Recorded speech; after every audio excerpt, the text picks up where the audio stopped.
नमस्कार, मी doctor Atul Sable, ABS news मराठीमध्ये आपले सर्वांचे स्वागत आहे। आपण आता आलो आहोत कळंबमध्ये। कळंब या भागातील आंबेगाव तालुक्यातील एकलहरे गावामध्ये। या ठिकाणी आपण पाहू शकतो रमेश भाऊ येवले यांनी शिवशाही लग्न सोहळ्याचं आयोजन केलं आहे।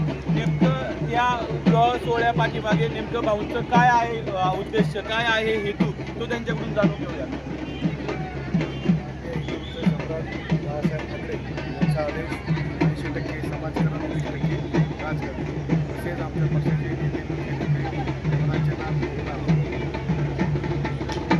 वैशिष्ट्य आहेत त्यांनी सांगितल्याप्रमाणे जनतेची सेवा हाही आपलं फक्त एकच कर्तव्य आहे, जनतेची सेवा आणि एकाच कर्तव्याच्या माध्यमातून आज आपण हा सोहळा आयोजित केला आहे। एका सोहळ्यासाठी कुठल्याही घराला वधू पक्षाला आणि वर पक्षाला कमीत कमी 1.5 ते 2 लाखाचा कमीत कमी खर्च येतो।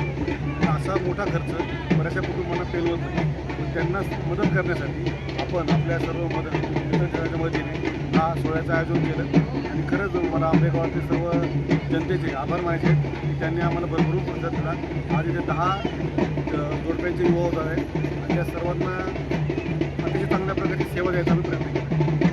या विवाह सोहळ्यामध्ये गोरगरीब जनतेतील नागरिक आहेत, काही असे आहेत तर ज्यांना हा मोठा राजशाही सोहळा साजरा करता येणार नव्हता, परंतु तुमच्यामुळे तो शक्य होणार आहे। त्याबद्दल तुम्हाला काय वाटतं? जनतेची सेवा हीच आमची सेवा, आमच्या साहेबांचा आदेश आहे फक्त जनतेची सेवा करायची, त्या आदेशाप्रमाणे आम्ही वागतो। आपण पाहू शकतोय की रमेश भाऊ हे फक्त जनतेची सेवा करण्यासाठी या गोष्टी सर्व करत आहेत। Doctor Atul Sable, ABS news Marathi, Ambegaon.